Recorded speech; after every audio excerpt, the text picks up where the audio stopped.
Let's go. We're on Daf Memchet Amud Aleph. Two things to do tonight. One, to advance in the Gemara, and then two, to see the Tosfot that we didn't get to last go around. I say in that order because first I think we should try to forge ahead a little bit in the Gemara. We'll see how far we get. There are two short pieces, Mishnah Gemara.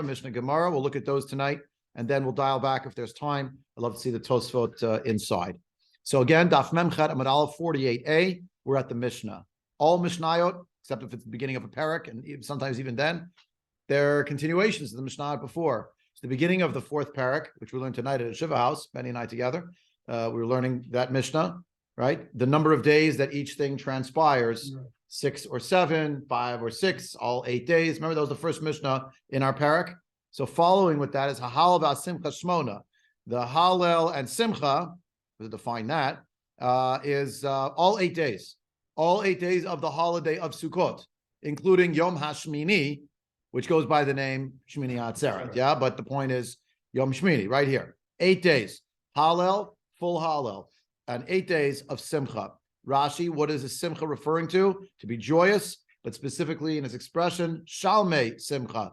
The specific mitzvah to eat from the Korbanot Shlamim on the Regel, which does not mean you had to offer another korban shlamim every day. You could have leftover meat. You could be invited by somebody else.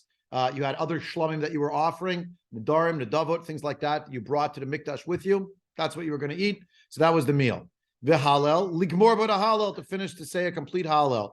So the Mishnah says, halel v'simcha shmona, ketzad. How does it play out? Melamed shechayev adon b'halel v'simcha v'chod yom tov v'achon shel kisha yemot chag. Right? So why do you have to tell us these things are 8 days? To tell us that we're obligated, a person is obligated in these things, Hallel and Simcha, and also in something called Kavod Yom Tov. To respect the Yom Tov means just like there's Kavod Shabbat, there's Kavod Yom Tov. Ksut Nikiya means clean clothing, special clothing for Yom Tov.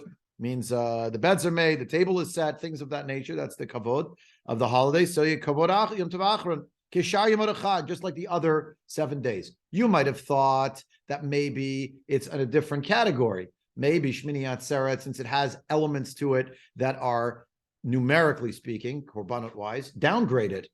Maybe we had 13, 12, 11, 10, 9, 8, 7, and then it jumps down to 1.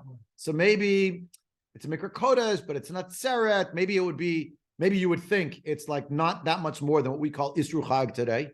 It's like the Isru Chag of Sukkot is attacked on day. No, it is a full day of Yom Tov.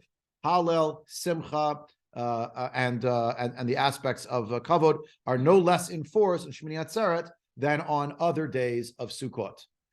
Any idea why Rashi is reversing the order of Hallel and Simcha? No, I'm not really sure. But it could be the manuscript that he had it in the opposite order. I don't actually know. The best they came up with is if you see where it says Veha Simcha is the Dibur HaMatchil. This is really probably what happened, but I don't know why he didn't explain Hallel from the beginning. So it says Hallel Veha Simcha Shmona. Dibur HaMatchil Veha Simcha explains Shalmei Simcha. I'm in Rashi. I'm looking at Rashi on the Mishnah. Shalmei Simcha. V'Hallel. It's not Ha-Hallel, but V'Hallel. So he may have had it in text. Not that far off, but yeah. But V'Hallel, where is V'Hallel? So Shechayv Adam B'Hallel u'V'Simcha. Maybe the other Girsa was B'Simcha V'Hallel. So I'm not entirely sure. It says Pesachim. Is that where is that in Pesachim? Sort of Shas. That Shas shows Pesachim Ayin Aleph. Pesachim Ayin. Yeah, I see it. What is that? That's on the Gemara, on the drasha, what we're going to get to now. Okay. That's in the Gemara. So we look in the Gemara. Minahani Mili. What's the source for this?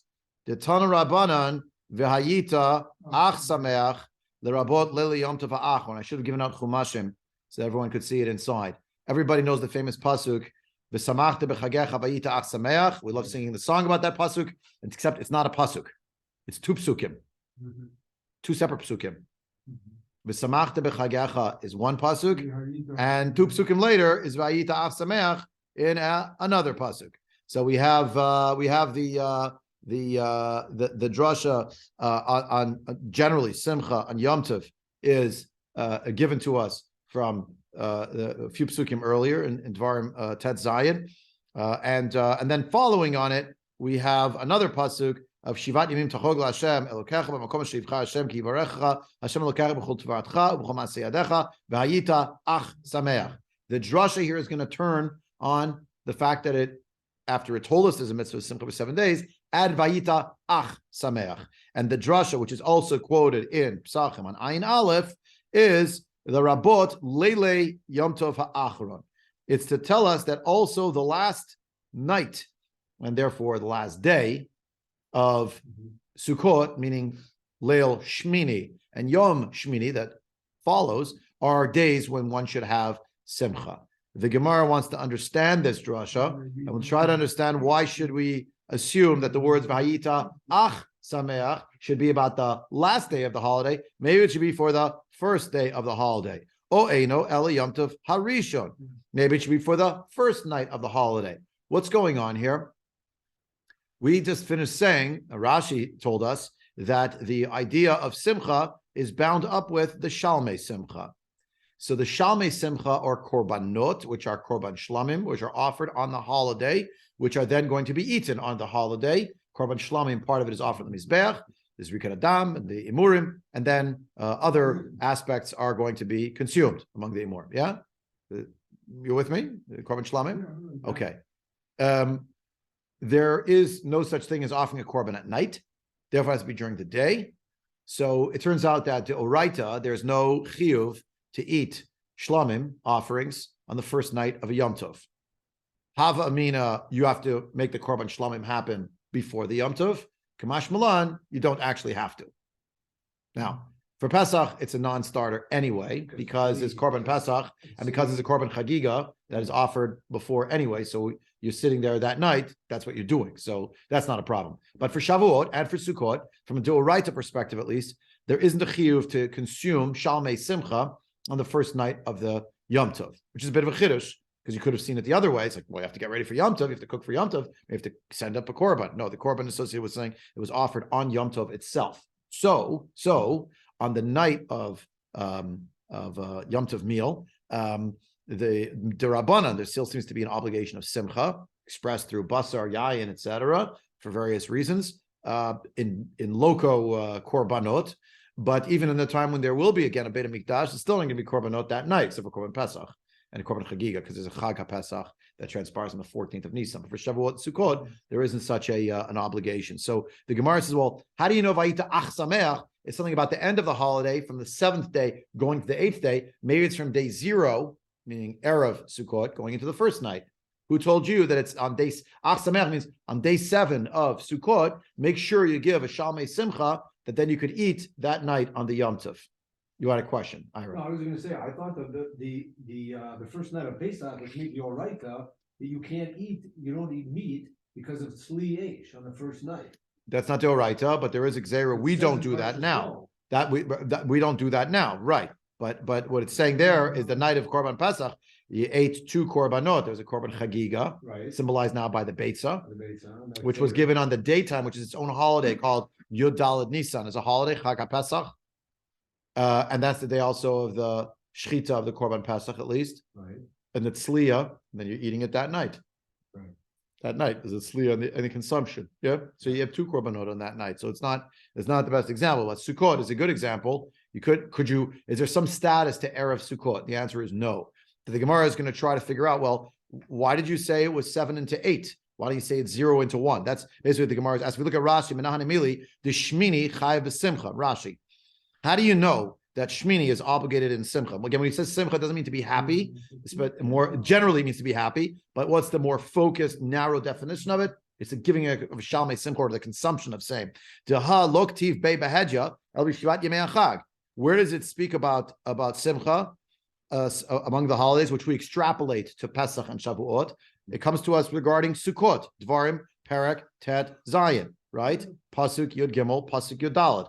Chag HaSukkot, Ta'aseh Lecha Shivat Yamim, Be'ospecha Migornecha Umiyikvecha. Period. New pasuk.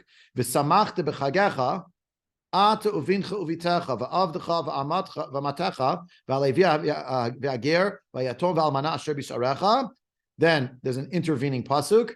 Then comes and then after that pasuk uvisharecha period. The next pasuk 15, is Shivat Yamim Tachog Lashem Elokecha Bamakom Asher Yivcha Hashem Kivarecha Hashem Elokecha B'chol Tfatcha B'chol Ma'aseh Yadecha V'Hayita Ach Sameach. So in verse 14, V'Samachta B'Chagecha, the end of verse 15, V'Hayita Ach Sameach.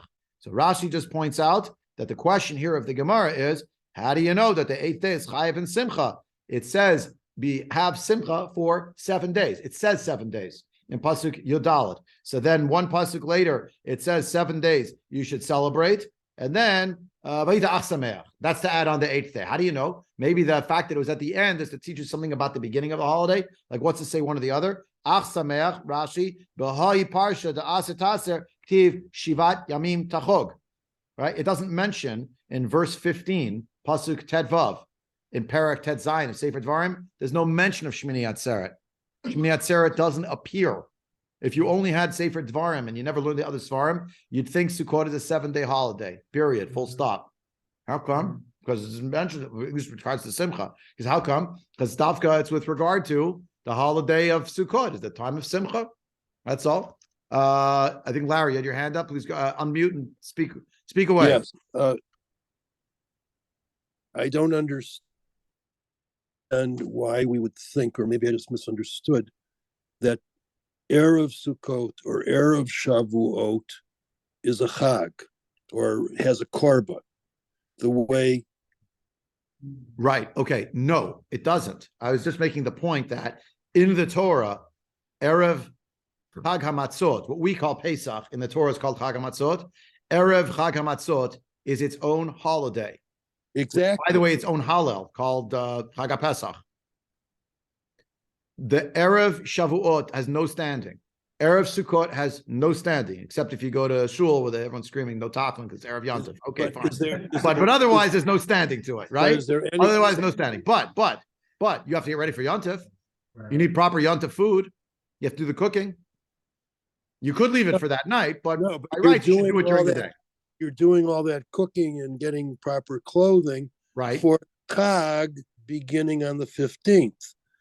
And you're back to Pesach. I'm by Shavuot and Sukkot. Pesach's a bad example because the 14th itself is a holiday. Let's just use Shavuot and Sukkot. No, I mean Shavuot and Sukkot. Why would one think that Ach Sameach would apply to the day of Erev?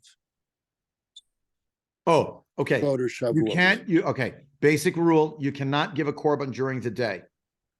So if you can't give a korban during the day, then all of the nights of Sukkot, you can eat a korban that you gave during the day before, except for one of the nights, the first night, because the day before was not yet the holiday. What? Yeah, right. Delete. Sorry, I'm 2 steps ahead of myself, and I don't even know what I'm saying. Thank you. You cannot give a korban. Scratch that. Imagine it's like worst bloopers. They're going to put out Halvai my worst blooper of my life. Tzvi Engel says you can't give a korban during the day. You cannot give korbanot at night. So all of the nights of Sukkot, other than the first night, they all come on the heels of a day of Yom Tov.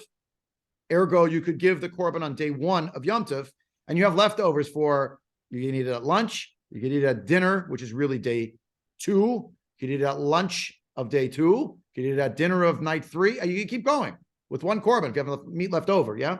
Or you can keep offering other korban, or you can be invited out. All right, it's only 2 days. Okay, you're right. The point was you could offer an offering and eat it that night, and the next day you have, sorry, again, I misspoke. The point was you can carry it over.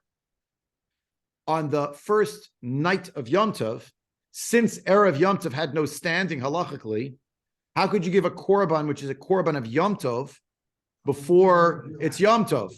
So you could have said, oh, well, it says Vayita Ach Sameach, which means to tell you, I'm using my thumb, this is not how we paskin, it's the Havamina, maybe on the first night of Sukkot, since you have no choice and you do need to eat Shalmei Simcha, you'll have to offer them special exemption the day before on Erev Sukkot.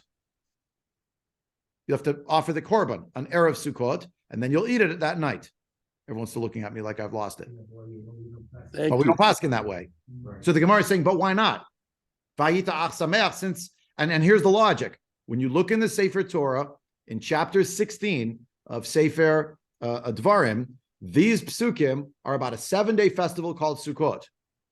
There is, as we might have said, nary a word about Shmini Atzeret.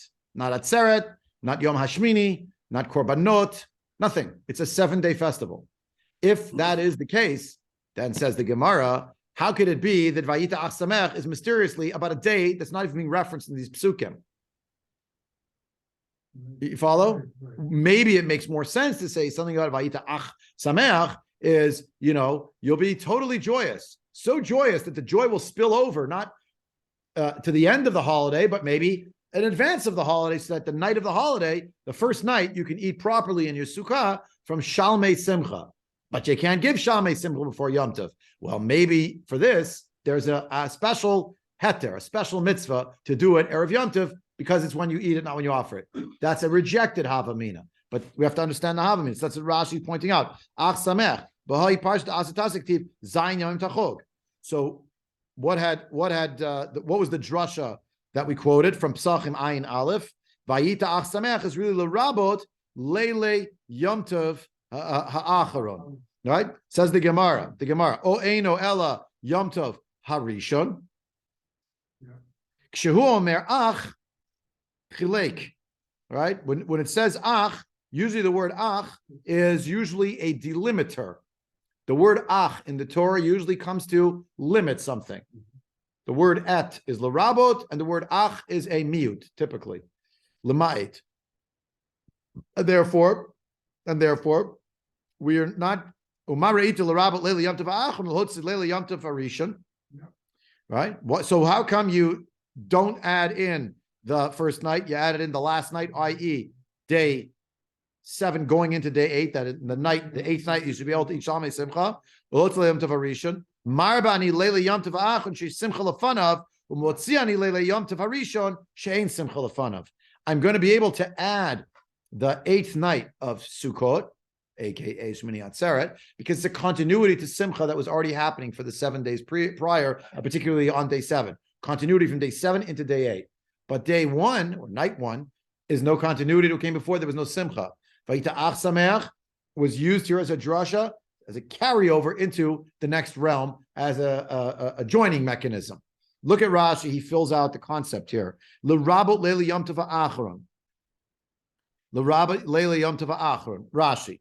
L'simcha shelefanav l'chololo im shiv'at yamim shizbach shlamim bashvi kedei le'achol leil shmini. Right. So it's for the sake of Simcha that came before it. Day 7 was Simcha. Well, day 8 is Simcha too. That's the drasha. And you might have thought, by the way, it's 2 different kinds of Simcha. No, it's a continuity of Simcha. That's the Mishnah's Chiddush, 8 days of Simcha, Right. as opposed to 7 plus 1, which we might have thought just based on counting numbers of korbanot. Yeah, the parim, the elim, everything is halved, and then goes from 6 parim down to 1, and then the elim and the kvasim goes 2 to 1 and 14 to 7. Right. So the high. I'm back in the Gemara in the Rashi. Rashi. Sorry, right. The high sameach l'may ata. Why did it mention ach sameach? What is that sameach for? Came in dichtiv le'el minei v'samachta b'chagecha. It already said v'samachta b'chagecha in pasuk Yodalid, verse 14. Said 50. You have to repeat it. El l'rabot simchat leilei shmini.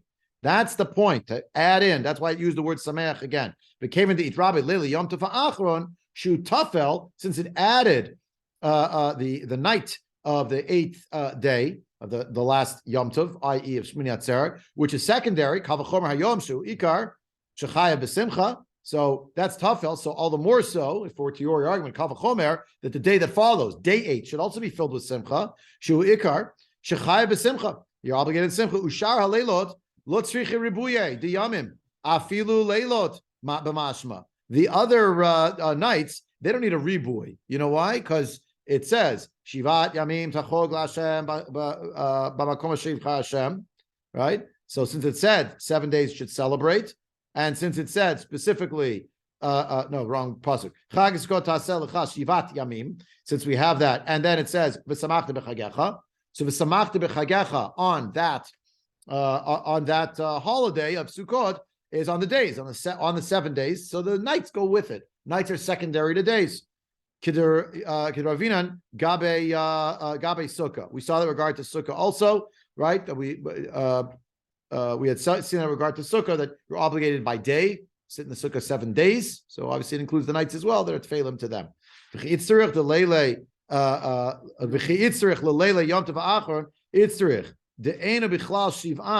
if it's needed, the word sameach, we use it as a drasha. That's our Masorah, that it goes on the last day of the holiday. It's not part of the 7. Val korchach laila de itrabe shu samach shivat yamim dekra. Against you really have to say that it's referring to a nighttime that is itself a riboy that's next to the 7 days. So it's the 8th night came after the 7 days, right? Dekra, sorry. V'yom ati b'kal v'chomer. V'ashmina b'shlamim v'nizbachim b'chag HaSukkot yismechu b'leil shmini v'enu yachal haku b'layla, but you can't give a korban at night. So what do? You give it on day 7 and you eat it on the night of the 8th, the new for Yontif. O ain't Rashi. O ain't el rabat leila Yom Tov Rishon. V'ashmin shetzarich lizbach shlamim erev Yom Tov l'simchat laila Rishon. V'lobe'inan zvicha b'shat simcha. You might have thought maybe you could do the zvicha, means the offering of the shalmei simcha at a time when there's not yet a mitzvah of simcha, i.e., on erev Sukkot. Kamash Malan, no, that's not how it goes. And that's essentially what we just learned here in the Gemara. Is it's going to be addressed specifically on the last night, a continuity to the former holiday of Sukkot, going into it, but because you've prepared, and that's, by the way, an aspect of the kavod of the Yom Tov Acharon. Kavod is the preparation factor. The preparation factor might also include getting the korban ready on day 7, which is still Sukkot, to be consumed on day 8, on the night of day 8. Now, we're learning from Ach that you have to add some things like that for Yom HaRishon. Yeah. Idea. Seems that way, yes, and not the first night. Yeah. Okay. Next Mishnah. Why not? We're here already. Next Mishnah. Sukka Shiva Ketzad. What does it mean? 7 days of Sukkah of Sukkah. Ketzad. Gamar milachol lo yater et sukkato.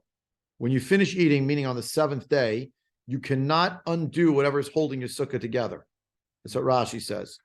Lo yatir, it's the last of the narrow lines. Lo yatir agadim shala l'sotra. Daha kol hayom chovata lishan u'lishanein.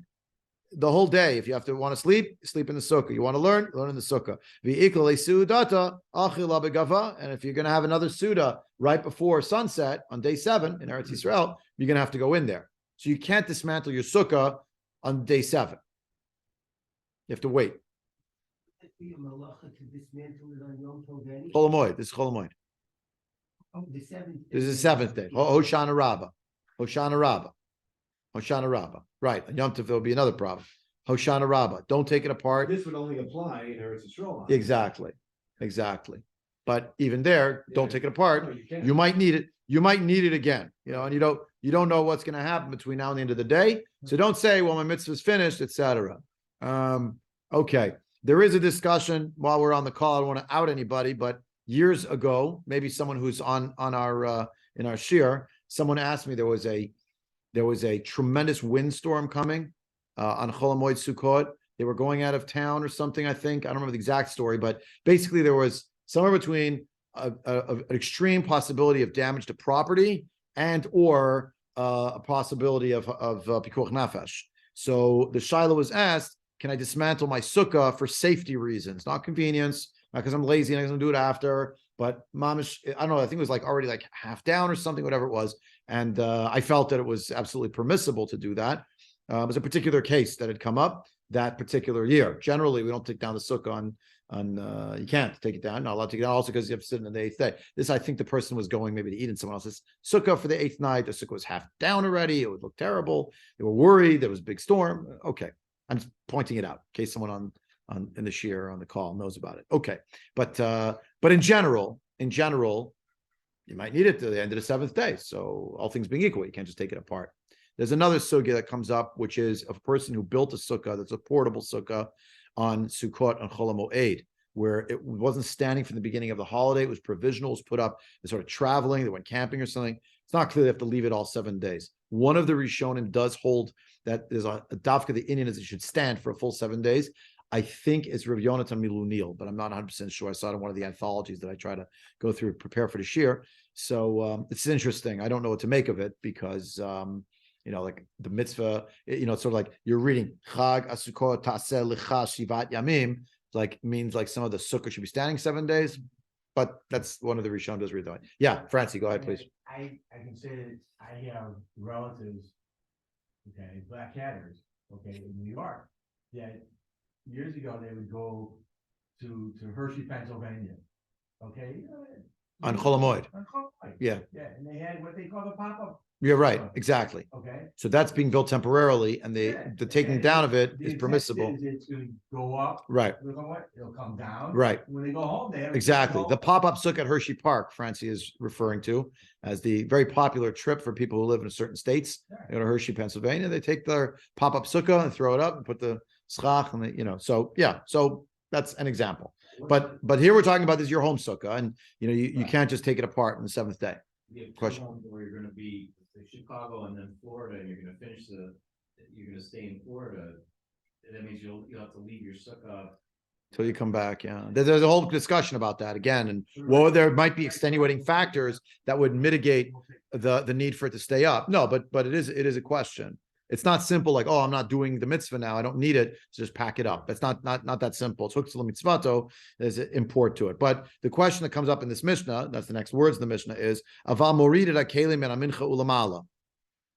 But you can bring the vessels out already min mincha ulamala, which is curious. What does that mean? The simple understanding is most people built their sukkah on the roof.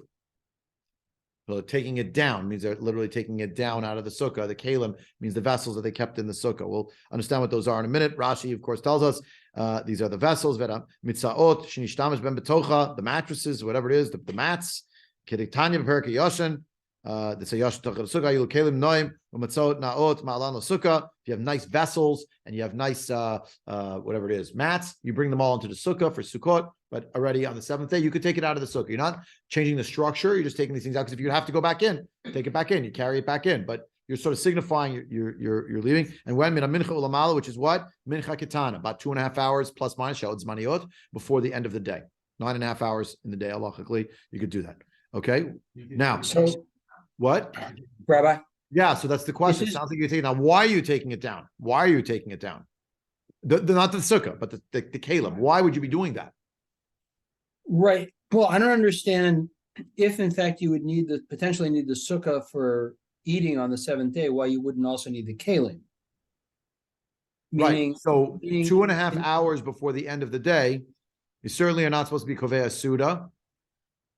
So the assumption is if you want to do something to signal that you were leaving the sukkah, and that's the end of the Mishnah. Mipnei kavod yom tov ha'achron shel chag. For the sake of the honor. Remember, you took your artwork, you took your nice vases, you took your nice, whatever's your Evesham pieces. I don't know, whatever people have, those little tchotchkes people have, beautiful, what's it called? I forgot. You know what I'm talking about. Little clay, whatever it is. You're bringing it all out of the sukkah, you're putting it back in your house. Because you're getting ready for Yom Tov.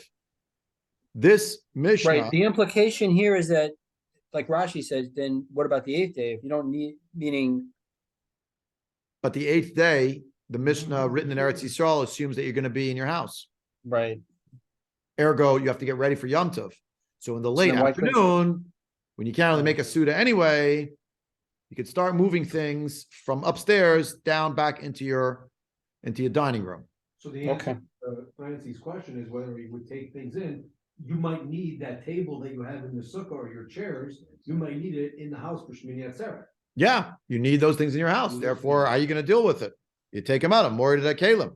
Mipnei, look at Rashi, a fourth of the wide lines. Rashi, Mipnei kavod Yom Tov, shemar'eh kemechin atzma likrato, lamakom she'is od sham halayla. Because the night of the 8th, night of Sukkot is not Sukkot, it's called Shmini Atzeret. There's no mitzvah of Sukkah anymore. Except if you live in Chutz La'aretz. That's the Gemara is going to have to deal with the Bavel situation.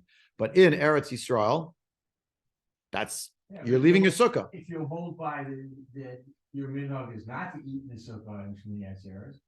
In Israel, nobody. In Israel, no one does. No. I In understand. Chutz La'aretz. I'm saying. So that's going to be a question. Let's look at the Gemara. The Gemara. I mean, the Gemara's minhag is actually the psak we saw in, a page ago that said pretty clearly in 47a, "V'hilchata meitav yadvina bruchil mevarchina." You might have a different family minhag, as we discussed at length, but not for now. Gemara. Ein lo kein lahorid mo. What if you don't have any kalim? Yeah, you have no vessels to take down into your house. So what could you do? The Gemara recoils. What do you mean ein lo kalim?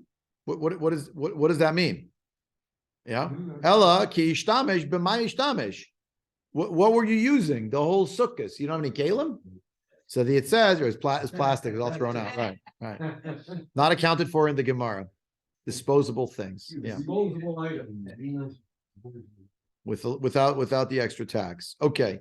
Ki ishtamish b'ma ishtamish. Ella ein lo makom lahorid kelav mahu. What would a person do if they had no space in their home to bring the things to? In other words, they have so many wonderful guests who came to sleep over on Sukkot, but the guests were children and women, so they're not obligated to sleep in the sukkah. And so they're occupying every inch of the inside of the house. And therefore, on the night of Shmini Atzeret, where you are going to have to eat? Inside your sukkah. Well, what's the problem with going in the sukkah on the night of Shmini Atzeret in Eretz Yisrael? It appears like Baal Tosif, because you're sitting in the sukkah when it's not Sukkot. And there's no differentiation of a day, right? It's like you just sat in the sukkah till 4:00 on the Wednesday, and then Wednesday night, you're going to be sitting in the sukkah again on Shmini Atzeret in Eretz Yisrael. No can do, but you have nowhere else to be. Now, when it's not Sukkot, you want to sit in a nice gazebo, no problem. But it was just Sukkot. So you're going to extend it by an extra day. What do you do? And the question is, if you had no place in your house to bring your table and your kalim into, and you're stuck because the Chadar Ochel is on your roof. The old days, people used their roof a lot. It was airy. It was right at night. It was very cool, right? So we go up there for dinner, right? So where are you going to eat? You have to eat in the sukkah. So how are you going to do that, right? And what option is not given to you on Shmini Atzeret? Can't take down your sukkah because it's Yom Tov, right? So that would be interesting, Charlotte, from a practical purpose. Yeah. If one from Chutz La'aretz goes to Israel for Sukkot. Yeah. And their minhag is obviously because they have to keep 2 days, let's say. Yeah. And they go to Israel and they keep Shmini Atzeret, and their minhag is to eat Right. in the sukkah. Right. But to say it may be Maratai, you're doing it, but it's Baal Right. Tosif. Yeah, that's a big problem. Yeah. It's a big problem.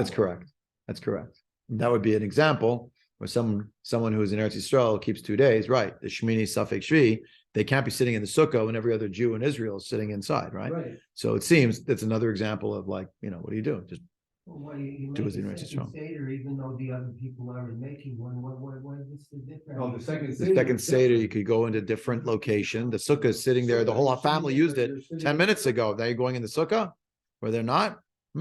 Questionable. Look at the Gemara here. What do you do? Mau Rabbi Chia weighs in first, right? We have Rabbi Chia bar Rav. The Rosh had a girsa bar Rav Ashi. Amar Hochet ba arba.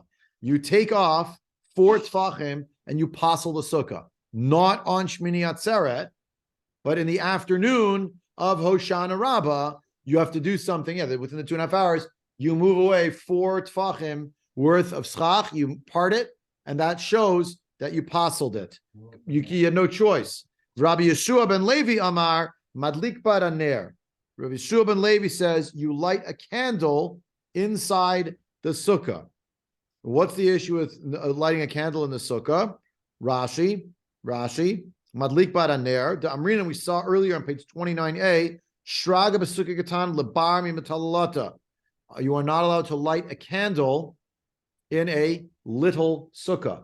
What's a little sukkah? 7 tfachim by 7 tfachim. It fits Rosh of Arubo. Why not? Tosfot would say, because it's a fire hazard. Other Rishonim, by the by, did want to argue that the issue is that since the candle is not usable space, I didn't really understand this, but it kind of says it's not usable space. Maybe you're diminishing the area inside the sukkah, and it's no longer 7 by 7 usable. and then it's not a kosher sukkah. Like that's the issue. It's destroying the area. I like the Tosfot reason better, but what do I know? It's what? Okay, so what do you say? So, because if this is, your concern is Mara sign, people walking by aren't paying attention to. Yeah, so they're going to notice. They're not gonna notice that. It's on your roof. Yeah, they're going to see. And the candle, maybe they'll see the glow of the candle. So in a big sukkah, you could bring in a candle. So if you had a big sukkah, that's going to be one question. What if you have a sukkah gedola? What do you mean lighting a candle? And either way, like you're going to move away the psach. Why is that good enough? But the Gemara here first tells us these two opinions don't argue. Because normally you don't bring a candle into a little sukkah. Again, if it's a fire hazard, why is it less of a fire hazard on the second night? What would be the purpose? I don't understand. Well, let's learn the rest of the Gemara, shall we? Right, Exactly. right. Which begs the question, so what's it doing there? Yeah, what's it So doing? the Gemara says here, v'lo pligi, halan v'halahu. There's no argument. Rabbi Chia is talking about a case of Eretz Yisrael. In Eretz Yisrael, on the seventh day, in the waning hours of Hoshana Rabbah, the end of Chol Hamoed, just before Shmini Atzeret, you can do something to pass your sukkah because everyone agrees that night is not Sukkot. You don't have to sit in the sukkah. Rabbi Yeshua ben Levi speaks to the Bnei Bavel. Since in Bavel, on the 8th night, which may really be the 7th night, you have to go in the sukkah, right? You should bring a candle in so that you're showing that it's not necessarily sukkahs. Maybe it may not be. That's Rashi's reading. Other Rishonim didn't like Rashi's reading because they said, well, wait a second, either you have to sit in the sukkah or you don't have to sit in the sukkah. So if you're telling me it's the 8th day, which may be the 7th day, so bringing a candle to show that it's not really a sukkah, but we do hold it's a sukkah. So some of the Rishonim, Tosfot and others want to argue, no. Rashi, with respect, you got it wrong. Rabbi Shub Levi is talking about what do you do when you live in Chutz La'aretz and it's the 8th day of Sukkot, Shmini Atzeret. You sat in your sukkah for lunch, but now it's going to be the night of Simchas Torah, and you have to eat dinner, and you have nowhere to go, and you have to eat in your sukkah. You can't move things because it's Yom Tov, according to all opinions. So you can't be pochet the sukkah. So what are you going to do? You have to do another action that will show this is not something I did on Sukkot. What's that? You bring a candle in, and that's the argument. Halan v'halahu. So wait, Hateinach, the Gemara says sukkah katana. That this all works if it's a tiny sukkah because a little sukkah, and I'll have to bring a candle in. So you bring a candle in. So that shows differentiation. But sukkah gedola mai. What about the ma'ikal meimar? What are you going to do about the big one? It's still a fire hazard, right? Yeah. So right. So the Gemara here says, right. The Gemara gives another example. The ma'ayil ba ma'ane michla. You bring in the ma'ane michla. You leave, according to one opinion, ma'ane michla is you leave the plates that you ate off of on the table. So you bring in your plates and you eat off them and you leave the plates. So it shows like you're not really allowed to do it because to Amarava, ma'ane michla bar metalalata, ma'ane mishatia b'metalalata. That which is associated with food, the plates, etc., you keep out of the sukkah, i.e. when you finish eating off the plate, you get rid of it right away. But anything to do with beverages, you can leave in the sukkah. We learned that already. That's a few pages ago on page 29a. But other opinions hold that this is the michla doesn't mean to leave the plates. It means to bring in the dishes that you cooked in, the pots. When you bring in the pot, I'm going to get in trouble now with everybody's family right now, including my own. When you bring the tinfoil pan into your sukkah, that is contravention of the honor of the sukkah. You're not allowed. You just can't do it. I'm not fighting City Hall. If that's what you do in your family, and someone in your family is just imposing it on you, but you should point out, not in front of company, that you're really supposed to put it in nice dishes. It doesn't come, but don't use China. Yeah, exactly. But not a winning argument by the by. Say things like, we wouldn't bring this tinfoil pan to our dining room table because you're going to get. Well, we do. But there's a difference. So it's not a winning argument. The point is, Rava says, according to many, it's supposed to be shiny, it's look nice, but the tinfoil is shiny, but it's still shiny, but not good. But Rava says, jokes aside, Rava says, bring that into your sukkah for Lil Simchas Torah if you're stuck. Again, this is if you're stuck. This is all if you're stuck. which is why I try to be makpid. And Simchas Torah, we have to tell Carlos, with the first day of the Yontif, we're going to have the Kiddush in the Sukkah, and the second day, not in the Sukkah. What about doing the laning in the Sukkah? Not the laning in the Sukkah. What about the kids groups in the Sukkah? Not in the Sukkah. Why not? It shouldn't be. We should show differentiation. It's all based on this Indian. But if you were stuck, there's no other place. Yeah. There's no other place to go. Now, by the way, Baal Tosif, which we covered extensively previously, you need a certain, probably a modicum of kavana to really be over on Baal Tosif. Like if you, before you walked into the sukkah, literally said out loud, I am not going into my sukkah. I'm going now into a beautiful gazebo that was my sukkah until now. Now I'm just going into it for shade purposes. And you walk in. I can't argue this person's over on Baal Tosif Midoraita. I'm like, who am I? But it's harder to argue. You said Dafka, I have negative kavana. It's not for that purpose. What about the Marit Ein factor? So that's taka an issue as well. Yeah. That's taka an issue. And there's a concern. Therefore, what are you going to do? You're going to bring the pots in, or according to one of the Rishon, you leave the plates out, because in Chutz La'aretz, you can't be pochet some part of the sukkah. You're stuck. So what can you do? Something behavioral regarding the space of the sukkah itself. Questions, comments? Art, and maybe Francie at the other end. Yeah. Confused about the candle. I mean, don't you, regardless whether you're in Israel or Chutz La'aretz, you're going to light Yom Tov candles in the sukkah anyway. I mean, Not so candles still burn. in Shmini Atzeret, not in a sukkah katana. Not in a sukkah katana. The issue was it's only in a sukkah katana there's an issue. Art's question was you're going to light candles for Yom Tov anyway, so you can have them in the sukkah. In a sukkah gedola. That's what it said. Hatenach, Rabbi Shubin Levi, great solution for sukkah katana. But what about a sukkah gedola? Ma'ikal meimar. Oh, so sukkah gedola, bring in the tinfoil, bring on the tinfoil pans, the parade of tinfoil. So what? You're even not lighting lots of candles in the Sukkah Gedolah for the second day. No.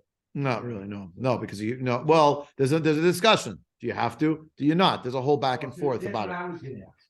Oh, Okay, in terms of halacha, if I may, is there halacha that you have to light candles? Even if it's a Tuesday night and, like for Yom Tov in general? yeah, I mean, light Yom Tov candles to start Yom Tov. Are you saying in the sukkah versus out of the sukkah? correct.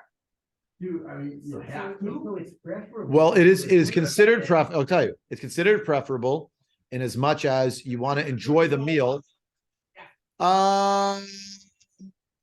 Prefer not to answer. I'm not sharp at this moment because I haven't reviewed it since Sukkot, and now it's already Hanukkah, so my brain was erased. I don't remember. It's not a halacha d'oraita. Lighting counts on d'oraita. Yeah, exactly. No, lighting counts not a halacha mitzvah d'oraita. First of all, but yeah, you have to prevent it. Right. If you're worried about a conflagrated about fire, people. Your best silver. No, because it's going to grow legs and walk away. It's not Shabbos, the candles are in Muktzeh anyway. Nachon. If a person was stuck for some reason, we would tell them you will light inside, and then you'll have a shahakol, something dessert, have a little oneg in front of the candles. Ideally, try to light in the sukkah, but there could be reasons why not. Fire hazard reasons. It's the only thing you have for the lachter. You're going to be away. There could be a bunch of different things. I don't. Oh, go ahead. Judah. He said ruach shalom Yeah, ruach shena mitzuya. It could be going to go out. Yeah, choliot. Yeah.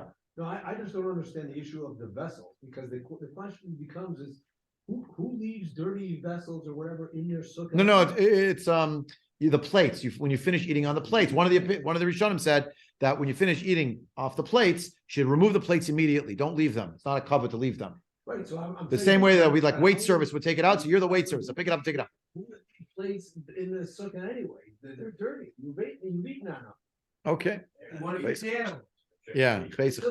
I don't understand. Basically. To the point at the end. So that you go with the other Rishonim. Behold, you're going to bring the casserole dish that doesn't look nice, that has the stuff spilled on the edges of it. You're going to bring it into the sukkah.